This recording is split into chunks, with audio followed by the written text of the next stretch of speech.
Welcome to public TV news బులెటిన్ల ముందుగా headlines. మహిళలు విద్యా ఉపాధి అవకాశాలను సమర్థంగా ఉపయోగించుకుంటున్నారు. వేములవాడలో 3 రోజుల పాటు మహాశివరాత్రి ఉత్సవాలు. క్యాతన్పల్లిలో ఘనంగా అంతర్జాతీయ మహిళా దినోత్సవ వేడుకలు. దళిత నేత ఆత్మహత్యా యత్నం. జాతర ఏర్పాట్లను పరిశీలించిన ఎమ్మెల్యే యశస్విన్ రెడ్డి. వీరన్నగుట్ట శివాలయాన్ని దర్శించుకున్న ఎమ్మెల్యే సుధీర్ రెడ్డి. ఇక వివరాల్లోకి వెళ్తే, మహిళలు విద్యా ఉపాధి అవకాశాలను సమర్థంగా ఉపయోగించుకోవాలని అన్నారు డాక్టర్ శిరీష. వరంగల్ మడికొండకు చెందిన శిరీష లండన్లో లెక్చరర్గా పనిచేస్తున్నారు. అంతర్జాతీయ మహిళా దినోత్సవం సందర్భంగా AR6 టీవీతో మాట్లాడుతూ, ఎక్కడైతే మహిళలు పూజింపబడతారో అక్కడే దేవతలు కొలువై ఉంటారని, మహిళలు అన్ని రంగాలలో విజయం సాధిస్తున్నారని అన్నారు.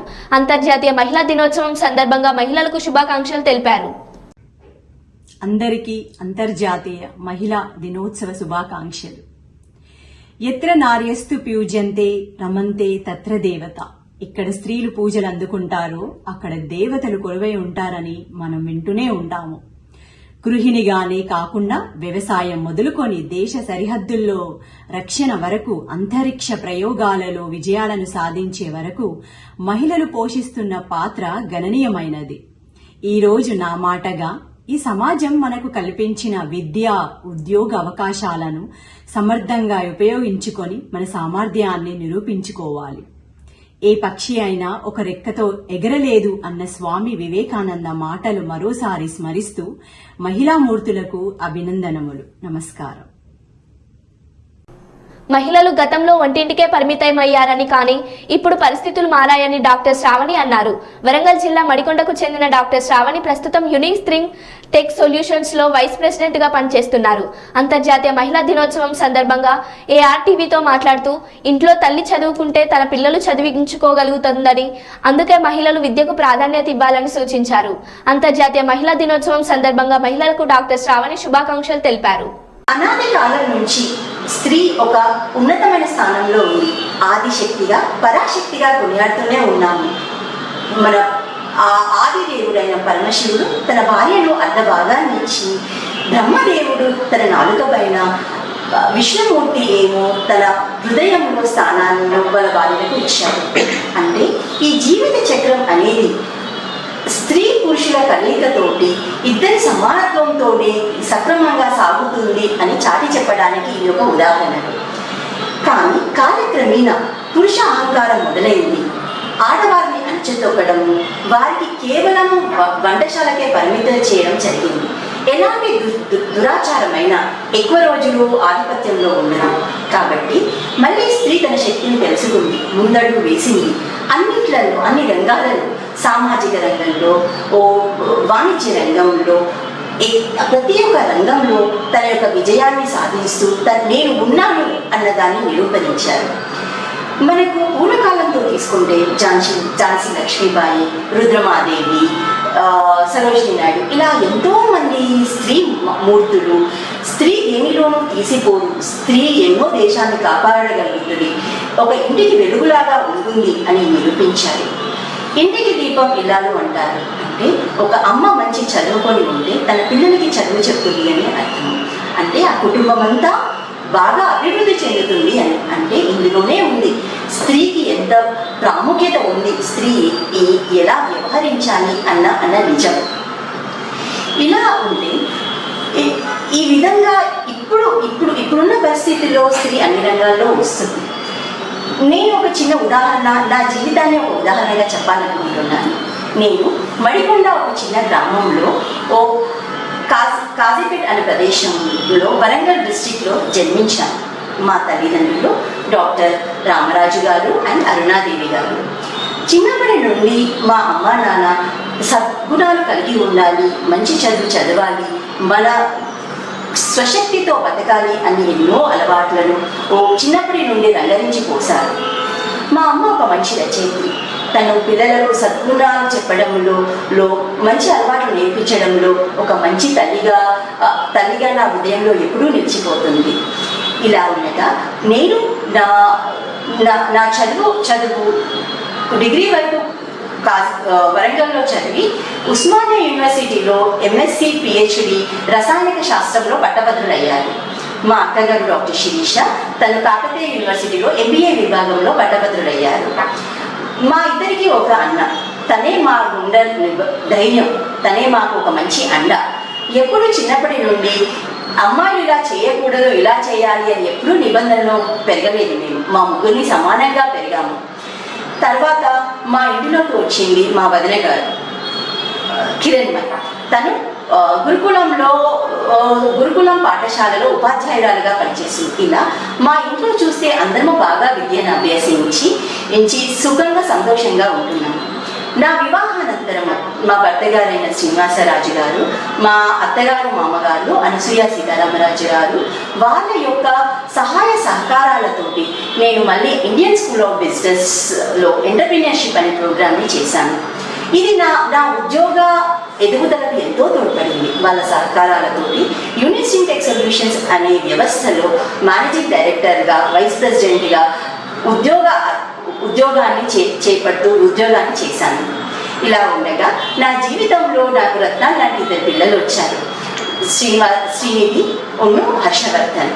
అంటే ఒక తల్లిగా నా బాధ్యతలు నెరవేరుస్తూ, ఒక ఉద్యోగినిగా కూడా చేస్తూ, ఒక భార్యలాగా, ఒక ఇంటి కోడలులాగా, తల్లిదండ్రులకు బిడ్డలాగా, అన్నకు అక్కకు ఒక మంచి చెల్లెలాగా, ఇలా ఎన్నో బాధ్యతలు నేను చేపడుతూ అన్నిటిలోనూ నేను 100% నిజాయితీగా అన్నీ చేయగలుగుతున్నాను. అదే మనోధైర్యంతో ఆనందంగా ఉన్నాను. అంటే ఒక అమ్మాయి, ఒక స్త్రీ మూర్తి చేయలేదంటూ ఉండదు. అంటే ఒక రంగంలో అభివృద్ధి చెందే వేరే బాధ్యతలు విస్మరిస్తుంది అన్నది కాదు.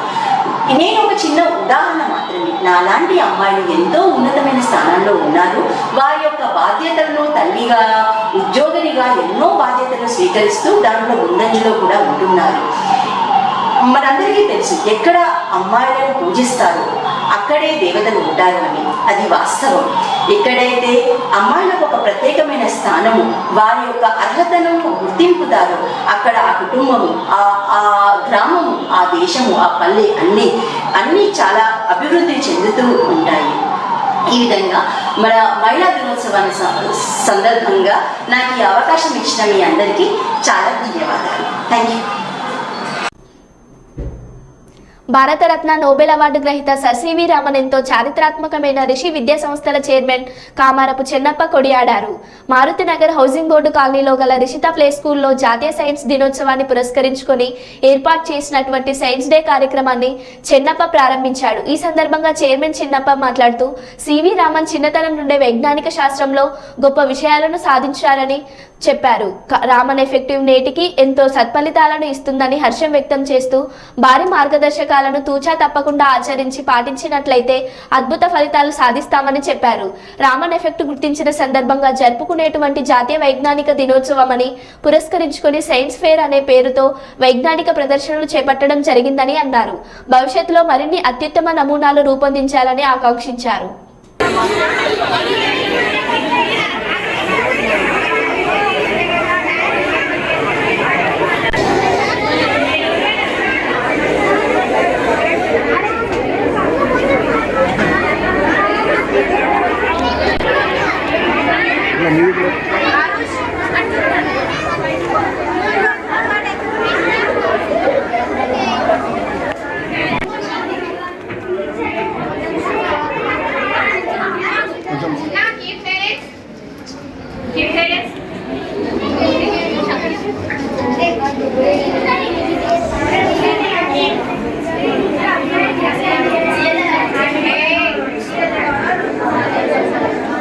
अरे इधर दूड़ा भाया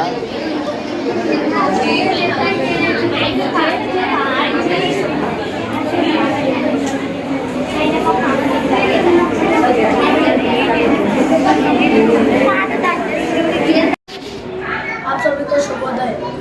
मैं अब्दुल रहमान फुरखान, मैं 5वीं कक्षा में पढ़ता हूँ। आज राष्ट्रीय विज्ञान दिवस पर भाषण देता हूँ। भारत में राष्ट्रीय विज्ञान प्रति वर्ष 28 फरवरी को मनाया जाता है। 28 फरवरी 1928 को चंद्रशेखर वेंकट रमन जी ने अपनी खोज रमन रमन रमन प्रभाव को घोषणा की थी। विज्ञान हमारे लिए वरदान है। विज्ञान का हमारे जीवन में बहुत महत्वपूर्ण योगदान है। विज्ञान ने आज हमारे जीवन में बहुत सुखद और आसान बना दिया है। बिजली विज्ञान का सबसे बड़ा आविष्कार है। विज्ञान ने कई बीमारियों को दूर किया है। विज्ञान के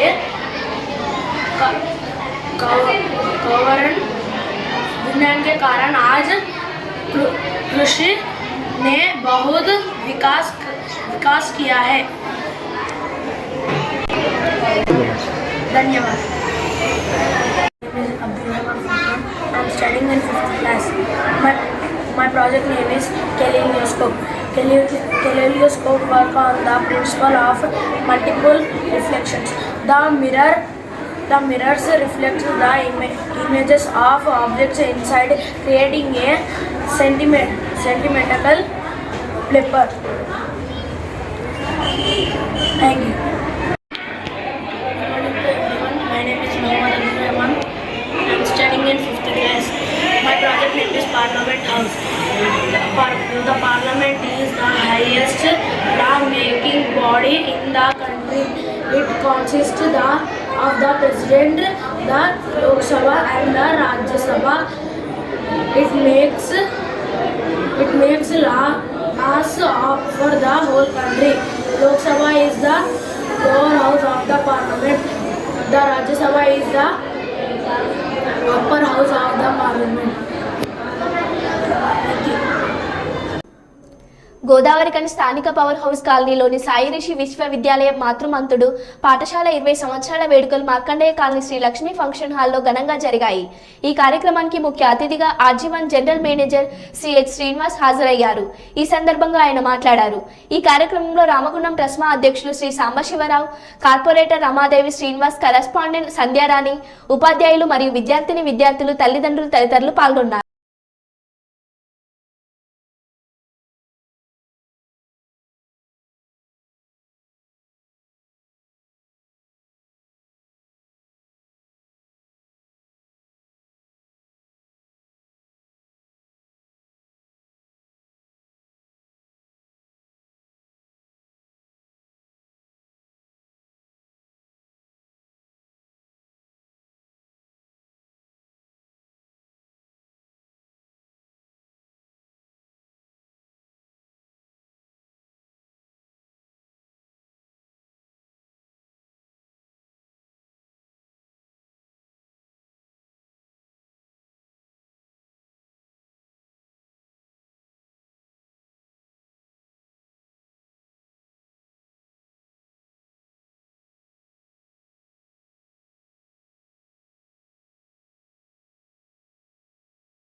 శుభ సాయంత్రం.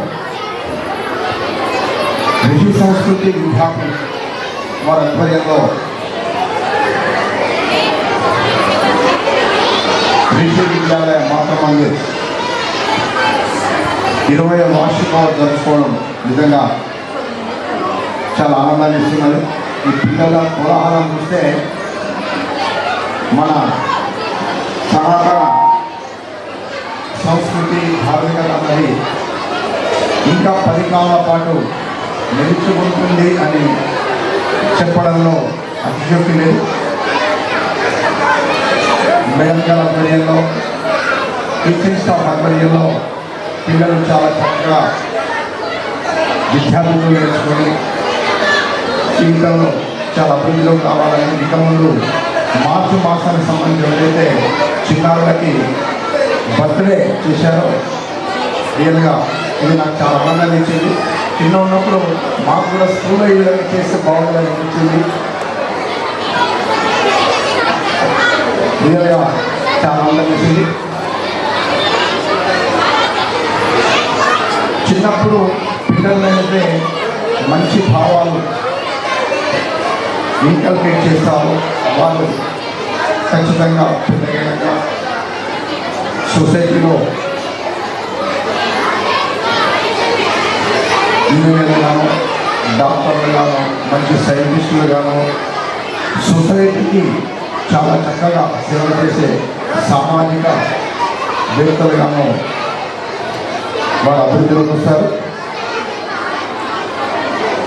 నేను కూడా 1997-98 సంవత్సరంలో నేను కూడా సిద్ధ సమాజ యోగాలో ఎస్ఎస్ఐ చేశాను.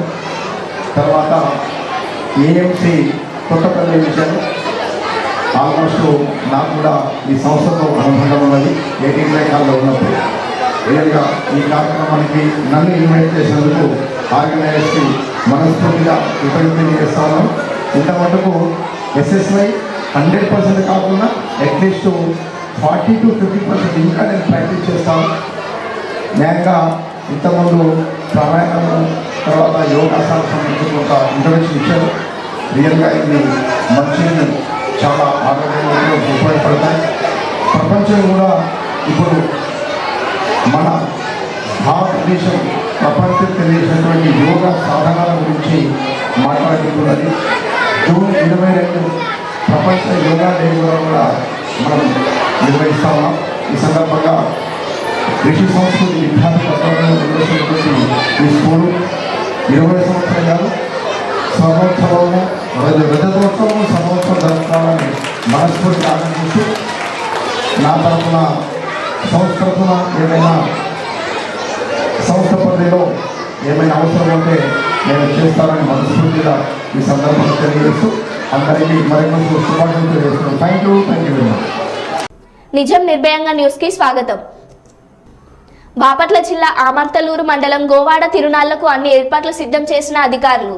ఆలయ పూజారి మాట్లాడుతూ 1100 సంవత్సరాల క్రితం ఈ దేవాలయం ఏర్పడింది. ఇక్కడ బాలకోటేశ్వర స్వామిగా ఉండేవారు. అప్పట్లో శ్రీనాథ కవి ఇక్కడ గోవులు కాసేవారు కాబట్టి గోవులవాడగా పిలువబడేది. కాలమానం ప్రకారంగా గోవాడగా ప్రసిద్ధి చెందింది. ప్రతి సంవత్సరం బాలకోటేశ్వర స్వామి వారికి తిరునాళ్లు అత్యంత వైభవంగా జరుగుతుందన్నారు. రేపల్లె డీఎస్పీ మురళీకృష్ణ మాట్లాడుతూ భక్తులకి అన్ని వసతులు కల్పించామని తెలియజేశారు.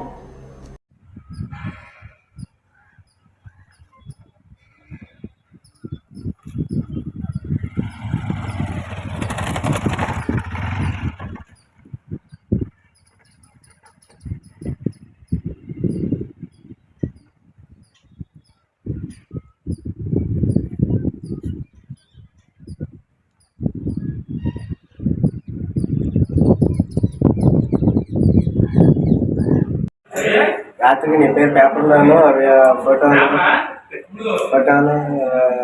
టీవీలో వార్తల్లో అన్నింటినీ వేస్తారు.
శ్రీ బాలకోటేశ్వర స్వామి వారి దేవస్థానం, గోవాడ గ్రామం, అమర్తలూరు మండలం, బాపట్ల జిల్లా సంబంధించి నేను చీఫ్ ఫెస్టివల్ ఆఫీసర్గా దేవాదాయ ధర్మాదాయ శాఖ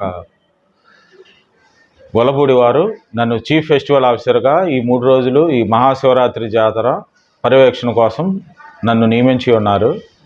నేను ఇది 4వసారి, ఇది పోయిన సంవత్సరం కూడా భగవంతుడి దయ వల్ల నేను చేసి ఉన్నాను. ఇది రెండోసారి. ఈ ఏర్పాట్లు భక్తులకు వచ్చేసరికి ఈ సంవత్సరం కూడా వచ్చే భక్తులకి అసౌకర్యం కలగకుండా చెలువు పందిళ్ళు వేసుకుని వాళ్ళకి స్వచ్ఛంద సంస్థల ద్వారా మంచినీరు, వారికి అతి శీఘ్రంగా దర్శనం అయ్యేటట్టు క్యూ లైన్లు, వారి స్వామివారికి సేవకి ఎటువంటి భక్తుడికి ఎటువంటి ఇబ్బంది కలగకుండా అందరూ సంతృప్తి పడేలా దర్శనం చేయించి పంపించాలని మేము అనేకమైన ఏర్పాట్లు చేసి ఉన్నాము. ఇంకా ఈ ఈఓ గారు వీళ్ళు ఏర్పాట్లకు సంబంధించి అన్నీ పూర్తి అయిపోయినాయి. ఈ అర్ధరాత్రి 12 గంటల నుంచి అర్చక స్వాములు అభిషేకం మండపం దగ్గర అభిషేకం స్టార్ట్ చేసిన దగ్గర నుంచి శివరాత్రి మహోత్సవాలు ఆరంభమవుతాయి. అప్పటి నుంచి కంటిన్యూషన్గా శివరాత్రి నిరంతరం ఎంతో శోభామయంగా జరుగుతుందని వినవించుకుంటూ, రేపల్లె సబ్ డివిజన్ ప్రజలందరికీ మహాశివరాత్రి శుభాకాంక్షలు. రేపు అనగా 8/3/2024 మహాశివరాత్రి సందర్భంగా భక్తులకి ఎలాంటి అసౌకర్యం కలగకుండా పోలీసు వైపు నుంచి పూర్తిగా బందోబస్తు ఏర్పాటు చేయడం జరిగింది.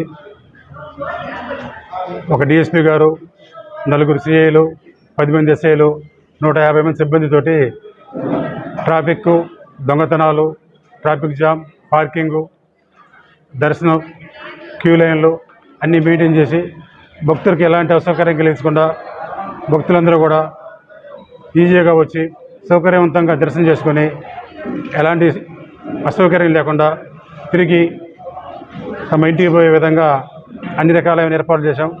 అదేవిధంగా ఆర్టీసీ డిపో బస్సులు తెనాల నుంచి గుడికి ఉత్తరం వైపున పార్కింగ్ ప్లేస్ ఏర్పాటు చేయడం జరిగింది. బాపట్ల, పొన్నూరు, రేపల్లె, నుండి వచ్చే బస్సులకి టెంపుల్కి ఉత్తరం వైపున పార్కింగ్ ఏర్పాటు చేయడం జరిగింది. అదేవిధంగా కార్లకి మోటార్ సైకిళ్ళకి కూడా ప్రత్యేకంగా పార్కింగ్ ఏర్పాటు చేయడం జరిగింది. పోలీసు వైపు నుంచి ట్రాఫిక్ జామ్ కాకుండా, దొంగతనాలు జరగకుండా, ఎలాంటి యాక్సిడెంట్లు జరగకుండా అన్ని విధాల బాధ్యతతో డ్యూటీ చేయాల్సిందిగా మా సిబ్బంది అందరూ కూడా తగిన సూచనలు ఇవ్వడం జరిగింది. భక్తులు కూడా పోలీసులు సహకరించి ప్రశాంతంగా దర్శనం చేసుకుని పోవాల్సిందిగా మా పోలీసు వారి విజ్ఞప్తి. కర్నూలు జిల్లా ఆస్పారి మండలం హలిగేరి గ్రామంలో నిజం గెలవాలి కార్యక్రమంలో భాగంగా పర్యటించిన నారా భువనేశ్వరి గతంలో చంద్రబాబు అరెస్టుతో మనస్తాపానికి గురై చనిపోయిన టీడీపీ కార్యకర్త ఊరుకుంద కుటుంబానికి ఆర్థిక సహాయం అందజేసిన నారా భువనేశ్వరి తెలుగుదేశం పార్టీ ప్రతి కార్యకర్తకు టీడీపీ అండగా ఉంటుందని భువనేశ్వరి హామీ ఇచ్చారు.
అయిపోయింది వచ్చే